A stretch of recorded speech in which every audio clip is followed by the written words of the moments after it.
Tiene el micrófono silenciado, profe.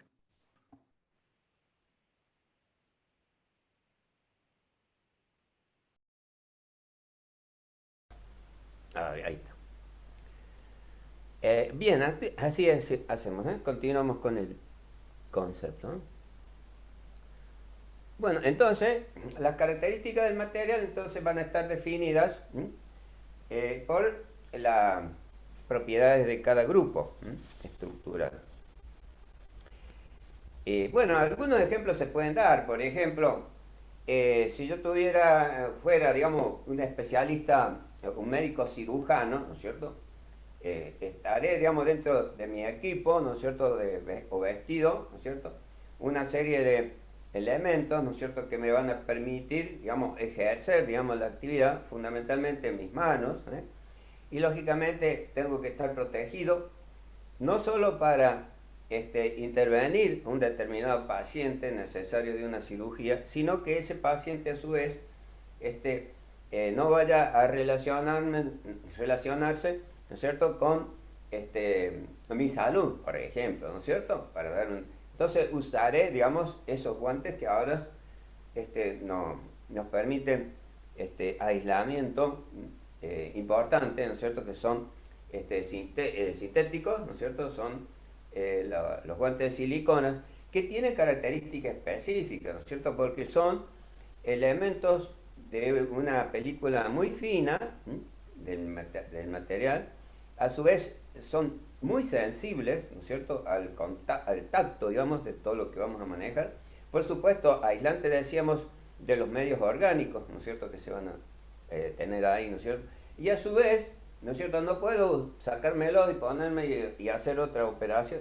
Entonces también son de bajo costo, ¿eh? Se opera, digamos, o se interviene en una oportunidad y luego se desecha, y venga otro y así sucesivamente. O sea, tenemos en cuenta que también, ¿no es cierto?, ese elemento tiene que ser de bajo costo para que podamos, digamos, tratar, ¿no es cierto?, este, con las mejores condiciones de higiene de todos los aspectos, ¿no? Y así sucesivamente en todas las operaciones que sean convenientes. Lógicamente los bisturí, ¿no es cierto?, también son de un acero especial, ¿no es cierto?, que permiten una buena calidad de corte y a su vez que no reaccionen con las sustancias orgánicas que son normalmente corrosivas, ¿no es cierto?, que otro metal, lógicamente, afectaría, ¿no es cierto?, lo descompondría, ¿no es cierto?, lo corroería, porque son ácidos orgánicos muy enérgicos, ¿no es cierto? A su vez, no tiene que ser un elemento que vaya a introducir, ¿no es cierto?, en un organismo agentes que puedan producir, ¿no es cierto?, alguna enfermedad, etcétera, etcétera. Si yo quiero hacer o fabricar, digamos, un determinado motor, ¿no es cierto?, por ejemplo, de combustión de un vehículo, ¿no es cierto?, es una pieza, ¿no es cierto?, que tiene que trabajar con muchas solicitaciones mecánicas, movimientos, ¿no es cierto?, a su vez trabajar a elevada temperatura. Lo más aconsejable es que utilice una aleación que para el caso de un motor de combustión es el hierro, ¿no es cierto? La principal caja donde van a tener todos los órganos mecánicos es el block motor, ¿no? Entonces ese tiene un diseño especial, ¿no es cierto? ¿Por qué? Externamente, ¿no es cierto?, se le van a incorporar muchos elementos mecánicos, ¿no es cierto?, que tienen que estar sujetos en el cuerpo externo del bloque. Pero a su vez adentro también van a funcionar una serie de piezas mecánicas, ¿no es cierto?, que van a estar rotando o trabajando, ¿no es cierto?, en determinada dirección que va a provocar un rozamiento. Entonces todo ese conjunto tengo que elaborarlo muy profundamente, ¿no es cierto? Y después, fuera de ese, eh, de esa caja, ¿no es cierto?, de elementos, los elementos que incorporo externamente también, ¿no es cierto?, deben reunir ciertas condiciones, fundamentalmente permitir la temperatura elevada, ¿no es cierto? Después, por ejemplo, entre la, del elemento que provoca la chispa en la cámara de combustión, por ejemplo, va una pequeña pieza que hace saltar un potencial eléctrico generando una chispa que inflama, ¿no es cierto?, la mezcla de gas que está sobre la cabeza del pistón, ¿verdad?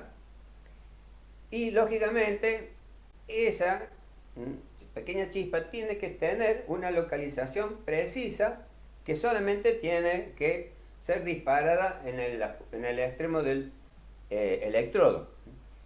Pero ese cuerpo, que le llamo bujía, ¿no es cierto?, está sujeta, ¿no es cierto?, a través de un cuerpo metálico en el cuerpo metálico del bloque, ¿verdad? O sea, de la tapa del cilindro, mejor dicho, no bloque, sino la tapa del cilindro. Bueno, lógicamente para eso necesita una aislación. Y esa aleación es la cerámica, ¿no es cierto?, que vemos en una... Estoy hablando de que todos conocemos una bujía, ¿no es cierto? Esa cerámica que es blanca, ¿no es cierto?, es el elemento que aísla, ¿no es cierto?, esa energía eléctrica que va a ser disparada en la punta del electrodo. Lógicamente es disparada a través de un núcleo de acero, o sea, hierro, ¿no es cierto?, que tiene que estar, digamos, conectada al cable de la bujía, que es el que transmitió la energía eléctrica, ¿no es cierto?, que va a transmitir. Y así sucesivamente, ¿no es cierto? Podemos hablar horas y horas, ¿no es cierto?, de todo lo que constituye ese motor. Hay mangueras, ¿no es cierto?, que son polímeros, porque lógicamente resisten los ataques, ¿no es cierto?, de los fluidos. Pueden ser también tubos, ¿no es cierto?, o caños, como puede ser, por ejemplo, los conductores de agua, ¿no es cierto?, que va a tener también para refrigeración, por ejemplo, etcétera, etcétera, ¿no? Podemos ampliar, digo, mucho, ¿no? Ahora, si yo necesito, por ejemplo, envasar una bebida, una gaseosa, ¿verdad?, lógicamente también voy a utilizar un material que sea, en principio, retornable, o sea, que tenga un trabajo de consumo, vuelta a la fábrica, llenado, al almacén, bla, bla, bla, todo, ¿cierto? Antes se utilizaba los envases de vidrio, ¿no es cierto? Bueno, como se han creado compuestos que son orgánicos, como los polímeros, el PET, ¿no es cierto?, ha sustituido en gran medida al vidrio, ¿no es cierto?, porque justamente son económicos de producir. No hablemos de lo ecológico por ahora, ¿no? Son económicos de producir, masivos, ¿no es cierto?, de bajo costo de producción, etcétera, etcétera, ¿no es cierto?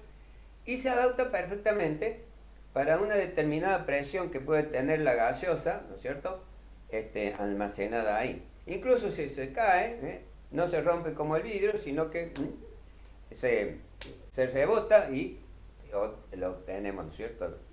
Ahora, si yo quiero envasar gas, ¿no es cierto?, gas, cualquier tipo de gas, ¿no es cierto?, que ya sea un gas combustible, oxígeno puro, por ejemplo, o aire, ¿no es cierto?, tengo que envasarla, ¿no es cierto?, envasarlo, mejor dicho, en un botellón, porque justamente se va a transportar por su gran volumen, digamos, al ambiente, ¿no es cierto?, se va a trabajar, se va a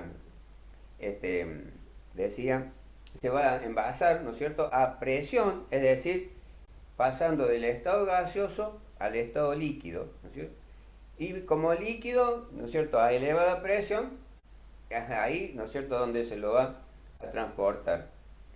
Tiene que ser un material muy resistente. Lógicamente, ese material resistente, estamos hablando de acero, ¿no es cierto?, y va a tener un determinado espesor para que se tenga la suficiente resistencia para el caso de eso, ¿no? Porque sería un gas, ¿no es cierto?, que en algunos casos, si se derrama o se produce la expansión, puede generar un daño muy grande. Y así sucesivamente, ¿no es cierto? Imaginen ustedes también, por ejemplo, los airbags, que tienen ahora como obligación, ¿no es cierto?, tener los automóviles de fabricación moderna, ¿no? Ese airbag, ¿no es cierto?, llegado el momento de un impacto, ¿no es cierto?, va a generar, digamos, o se va a llenar de un gas, ¿no es cierto?, que está transportado en un pequeño recipiente, y lógicamente sirve para amortiguar el golpe que puede tener una persona, por ejemplo, ¿no es cierto?, contra las partes sólidas de un habitáculo, digamos así, ¿no es cierto? Entonces, esas condiciones, lógicamente, están, ¿no es cierto?, perfectamente estudiados, que el colchón ese, ¿no es cierto?, va a ser de un material que se pueda expandir rápidamente y contenga, ¿no es cierto?, el gas que va a amortiguar ahí, ¿no? Entonces, con todo esto podemos imaginar hasta el hartazgo y crear cosas nuevas, ¿no es cierto? Nosotros estamos en condiciones de crear cosas nuevas.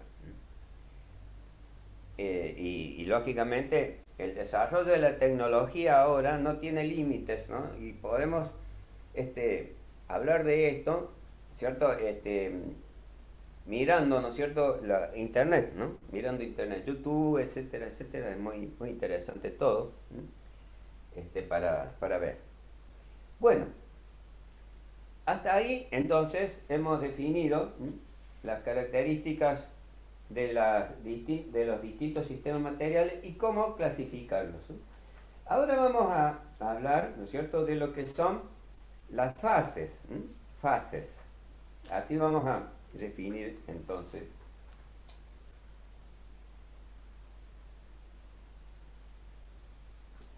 el próximo desarrollo, ¿no? Fases. Bien, entonces estas fases tienen una definición. Si ustedes toman nota, hablamos de lo que son las fases.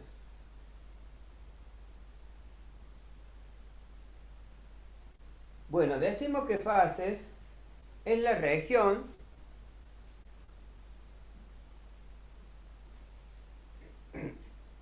de composición química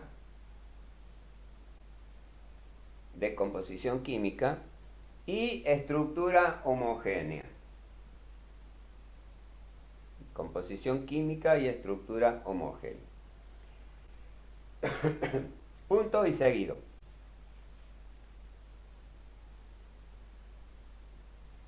Se representan gráficamente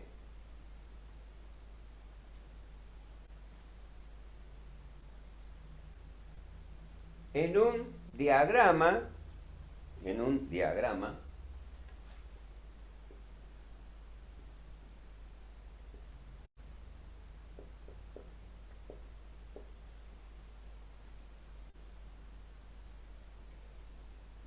donde los sistemas materiales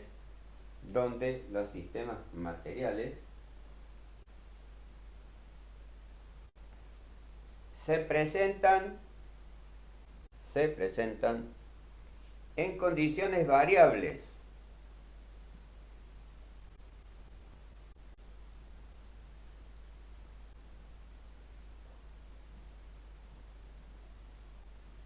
En condiciones variables. Depresión, perdón, variables, dos puntos. Depresión, temperatura, composición, etcétera.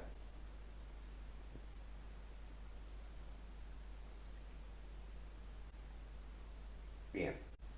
Punto y aparte. Los diagramas se construyen en condiciones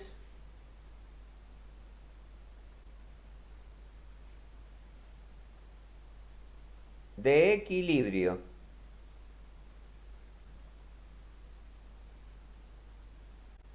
Los diagramas se construyen en condiciones de equilibrio.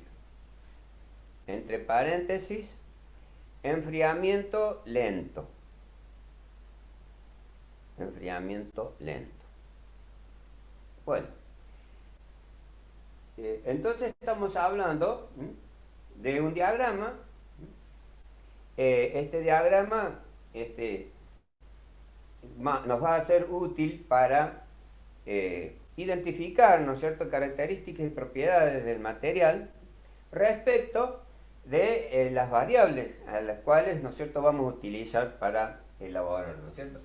Si nosotros tenemos, ¿no es cierto?, un mapa, ¿verdad?, lógicamente aquí podemos desarrollar un determinado, un determinado, o mejor dicho, una determinada geografía, ¿no es cierto? Por ejemplo, si decimos que acá tenemos el mapa de Argentina, ponele, ¿sí? Lógicamente, este mapa nos está representando la geografía de Argentina y en él podemos encontrar un sinfín de datos, ¿no es cierto? A partir, ¿no es cierto?, de las coordenadas, ¿no es cierto? Porque lógicamente estas coordenadas me sirven para ver cómo variando, ¿no es cierto?, esas coordenadas vamos a encontrar información como pueden ser las regiones de las provincias en que se divide nuestro país Argentina, ¿sí? Y así, ¿no es cierto?, vamos a conocer con estos datos, ¿no es cierto?, características importantes, ¿no es cierto?, que hacen al conocimiento de Argentina, ¿no es cierto? Ahora, estos datos, ¿no es cierto?, han sido registrados durante mucho tiempo y se ha dado que al finalizar, ¿no es cierto?, este tiempo, digamos, ha generado, digamos, lo que diríamos, algo que no va a cambiar, que no va a cambiar, al menos, ¿no es cierto?, en una pila de años no va a cambiar, ¿no? Todo proceso tiene un cambio, ¿no es cierto?, pero, digamos, hay conjuntos, ¿no es cierto?, que permanecen o tienen una permanencia más extensa que otros, ¿no? Entonces, ¿cómo creen que se ha dibujado, ¿no es cierto? ¿O cómo está, digamos, las variables identificadas dentro de este mapa? ¿Cómo se han dibujado? ¿Cómo se ha realizado ese diagrama? ¿Eh? ¿Cómo se ha realizado el diagrama?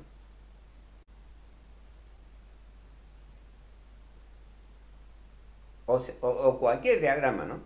Bueno, horizontal y vertical, y ahí estaría la presión y la temperatura, por empezar, que parece lo más importante. Ah, me gustó la idea, pero ¿qué es horizontal vertical? ¿Qué es?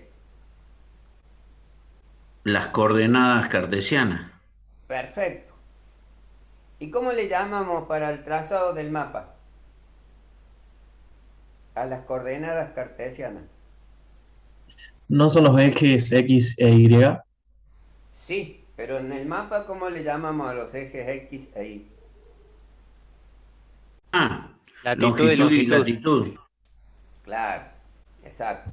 Las coordenadas en el mapa serían longitud y latitud, ¿no es cierto? Entonces vamos trazando cada uno de los puntos, ¿no es cierto? Y así sucesivamente nos va a resultar, ¿no es cierto?, el diagrama de equilibrio. Entonces, este diagrama de fases de una región, tal como la Argentina, ¿no es cierto?, está representándonos, ¿no es cierto?, lo que significa nuestro país, ¿no es cierto?, en un determinado diagrama. Esas características, ¿no es cierto?, son las que vamos a estudiar para los materiales. Entonces, vamos a estudiar, digamos, las fases que los sistemas materiales, ¿no es cierto?, van a definir propiedades y características, ¿no? Y dentro de esas variables que aquí observamos, ¿no es cierto?, vamos a partir de un punto cero, ¿cierto?, y van a ir creciendo en las abscisas, ¿no es cierto?, van a ir creciendo en el eje de las X y van a ir creciendo en el eje de las Y. Vamos a utilizar una sustancia que todos conocemos y para ello vamos a ver cómo vamos a determinar, ¿no es cierto?, el estudio en este caso. Antes que se me pase la curiosidad, Chávez dice, profe Chávez. Buenas tardes, colega. ¿Profesor de qué?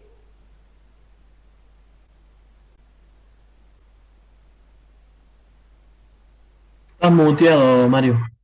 Silencio, Mario. Ahí va. Soy profe de electrónica en 2 escuelas técnicas, en secundaria. Buenísimo. ¿Aquí en Córdoba? Sí, es el colegio, el IP 66 en Balseiro, que está en la Hipólito Yrigoyen, y en el IP 4, Copérnico, en la Ah, Mariano Moreno y Montevideo. y Montevideo. Yo soy técnico de Copper. Ah, Perfecto, bienvenido. Ya tenía en mente, digamos, acá tenemos un colega. ¿Dónde estamos? Perfecto, nos va a ayudar mucho con esto de la electrónica. Bueno, bueno, bueno, Alfredo, me alegro mucho de estar con usted. gracias, igualmente. Bien, bueno, vamos a continuar entonces con el diagrama de equilibrio y vamos a analizar el agua. Todos conocemos el agua, ¿no es cierto? Aquí vamos a poner las temperaturas en las que se va a encontrar el agua en su transformación. Temperatura siempre lo indico con una T y el grado, ¿no? Y aquí vamos a poner presión del agua, ¿sí? Bueno, acá vamos a tener, digamos, un punto crítico del agua, ¿no es cierto? Este valor es relativo, ¿no es cierto? En el diagrama. ¿Cuál es el punto crítico del agua que está ahí?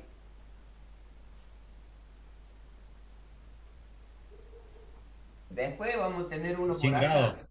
Cuando ¿Eh? se congela, 0 grados centígrados. 0 grados, perfecto. Acá es 0 grados. ¿Y este otro?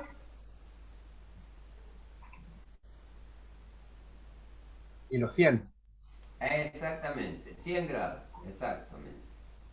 Bien, el agua entonces tiene estos puntos críticos de 0 y 100 grados, ¿no es cierto?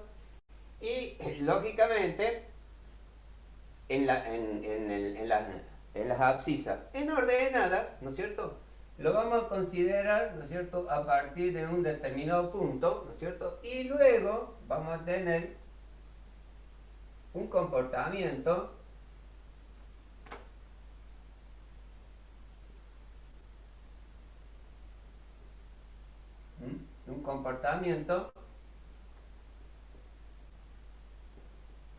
donde, perdón,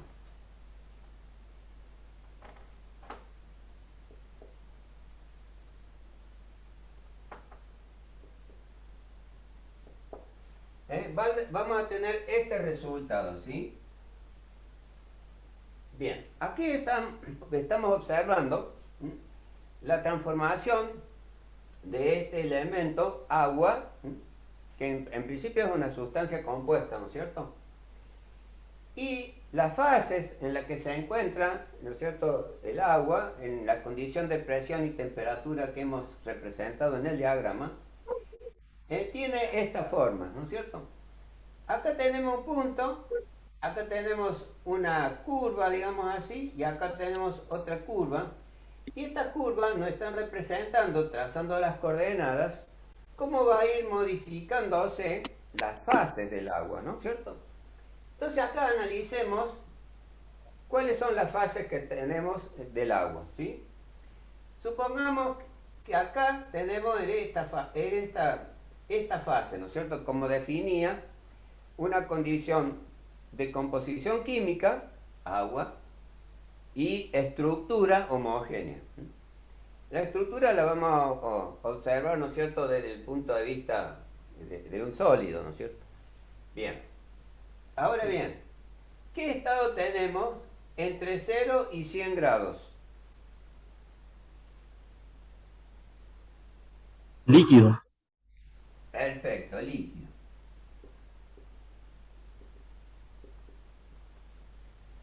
¿Y por debajo de 0? Sólido. Sólido. Sólido, bien. Por arriba de 100, Gaseoso. gaseoso. ¿Cómo analizamos las moléculas de agua por arriba de 100 grados?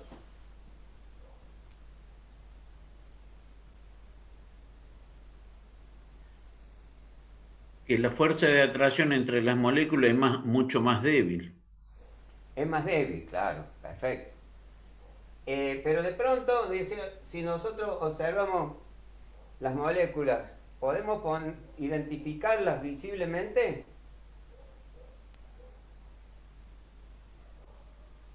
Vapor de Como agua. vapor. El vapor, ¿no es cierto? El vapor. Claro, el estado de vapor es un estado termodinámico, ¿no es cierto? Donde las moléculas tienen una densidad muy liviana, de tal modo, ¿no es cierto?, que pueden elevarse, ¿no es cierto?, digamos, en el entorno, ¿sí? O sea, fuera del recipiente, digamos así. Entonces, este es el estado de vapor, que le llamamos ebullición al estado, ¿cierto? ¿Y qué tendríamos acá abajo?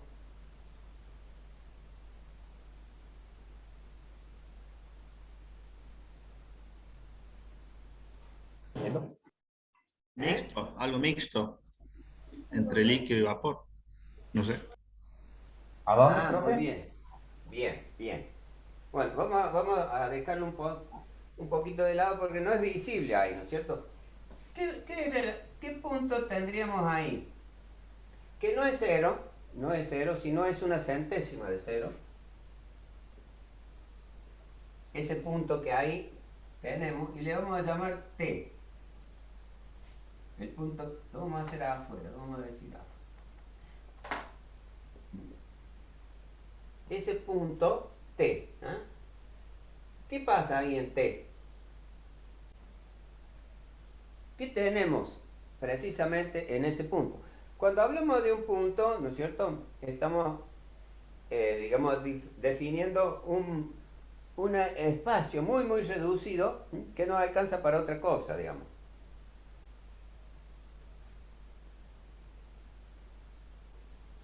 ¿Qué tenemos en T? Bueno, el estado gaseoso del agua, les comento, está aquí abajo, ¿no? Está aquí abajo. O sea, por debajo del líquido, El punto de ebullición, nada que ver. entre 0 y 100 grados. ¿Sí? Entonces, ahora se les va a hacer más visible qué es lo que pasa en T. En T, ¿qué pasa?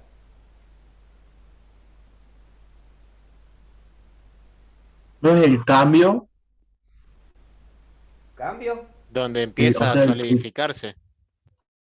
¿En serio el punto de ebullición ese? ¿no es el cambio de estado o algo así? ¿Cuántos cambios de estado hay ahí? Tres. Del punto S creo que hay tres. Claro, por eso le puse T, porque hay tres: el estado sólido, el estado líquido y el estado gaseoso. Justamente, únicamente hay. T, ¿no es cierto?, es un punto triple. Es un punto triple.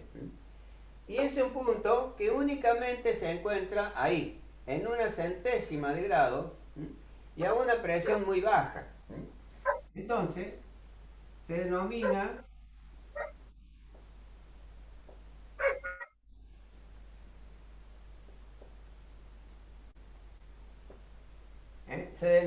de reacción invariante. Es decir, solamente ahí, ¿no es cierto?, se va a dar. Lógicamente, cuando hablamos del agua, ¿no es cierto?, estamos hablando de una sustancia, ¿no es cierto?, que por su naturaleza la vamos a considerar elemento puro. Elemento puro. Bueno, entonces, ¿cuántos estados tenemos del agua en el diagrama este? Mejor dicho, ¿cuántas fases tenemos del agua? Cuatro. 4, correcto. 4 fases. Tenemos el sólido, el líquido y el gas, y el estado de vapor. Este vendría a ser un estado compuesto, ¿no es cierto? Un estado compuesto. Porque inmediatamente que se va la molécula a la atmósfera, pierde calor, ¿no es cierto?, y se condensa, o sea que está transformándose permanentemente. Si nosotros introducimos algún objeto al medio, vamos a ver que queda humedecido por el líquido.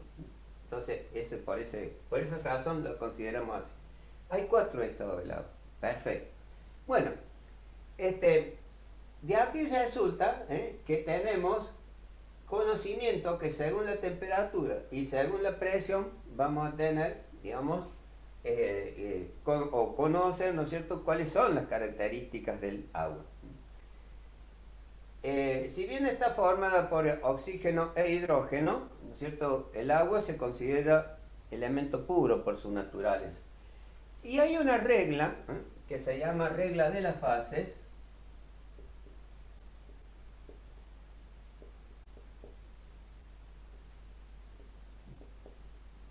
o la regla de Gibbs, ¿no es cierto?, que nos dice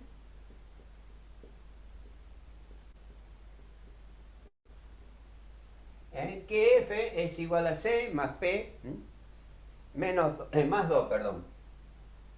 Menos P más 2. Equivoqué los signos. Menos P más 2. F significa grado de libertad. Grado de libertad es decir, cómo se pueden, ¿no es cierto?, definir las variables. Grado de libertad. Variables de presión y temperatura en este caso. C es el número de componentes. El número de componentes que estoy identificando en el diagrama, ¿no es cierto? En el caso, agua. P es el número de fases presentes en una determinada condición del diagrama. Y más 2, que es una constante 2, que depende de las variables que estamos considerando, presión y temperatura. Si el proceso se realizara, digamos, en la atmósfera, la variable sería 1. Sería 1. Bueno, entonces esto nos sirve, esta regla de Gibbs nos sirve para, digamos, evaluar las condiciones en las que se encuentran las fases del diagrama. Entonces vamos a tomar del diagrama algunas coordenadas, ¿no es cierto? Como puede ser, por ejemplo, esta, en A, ¿no es cierto? Y vamos a... Profe, una pregunta. Una pregunta, ¿qué significa F? F, grados de libertad. Grados de libertad. C, los componentes del diagrama, agua. P, el número de fases presentes, ¿no es cierto?, en las condiciones de la ecuación de Gibbs. Y con eso vamos a ver cómo es el tema de análisis en el punto A. En este punto que se encuentra en el estado líquido. Entonces, ¿cuánto vale los grados de libertad? O sea, ¿cuánto vale F en ese punto A? Es decir, las variables ¿se pueden modificar en A?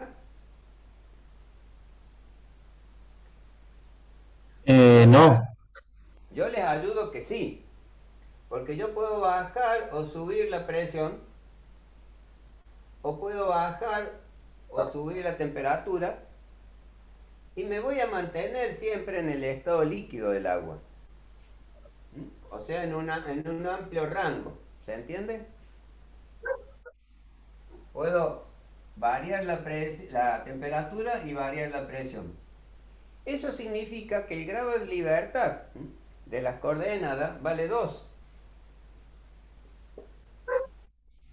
En A. Vale 2. ¿Por qué, profe, vale 2? No entendí bien eso. Porque Claro, podés porque- modificar presión y temperatura. Claro, por eso hay libertad de modificar los parámetros. Cuando estábamos acá en T, lógicamente ahí no podemos modificar nada, porque si nos vamos para cualquier lado, salimos de la condición T. ¿Se entiende la comparación? Entonces, el número de componentes C, ¿no es cierto?, para esta sustancia es 1. Porque el agua actúa como elemento puro. Es el único elemento, ¿no es cierto? Y ustedes síganme. P es el número de fases presentes en A. ¿Cuántas fases hay en A? Una. Una. Una, la fase líquida. Entonces tenemos -1 más 2. Lógicamente, Gibbs satisface la ecuación acá, ¿no es cierto? Porque más 1 y menos 1 nos quedan que 2 es igual a 2. Analizamos otro punto antes que se corte, ¿sí? El zoom, ¿no es cierto? Y vamos a analizarlo justamente en la curva de transformación sólido-líquido. Profe, ¿puedo hacer una pregunta?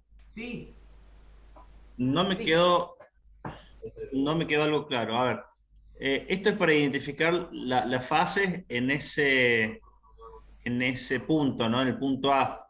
o sea, para ver la condición que se Sí. encuentra, cada región de este diagrama que identificamos como fases, compuesta por 4 Claro. fases, y Sí. un punto de coordenada A, ¿no es cierto? Sí. Que está en la fase líquida, nos Listo. permite conocer, ¿no es cierto?, si esa fase, o qué características tiene esa fase.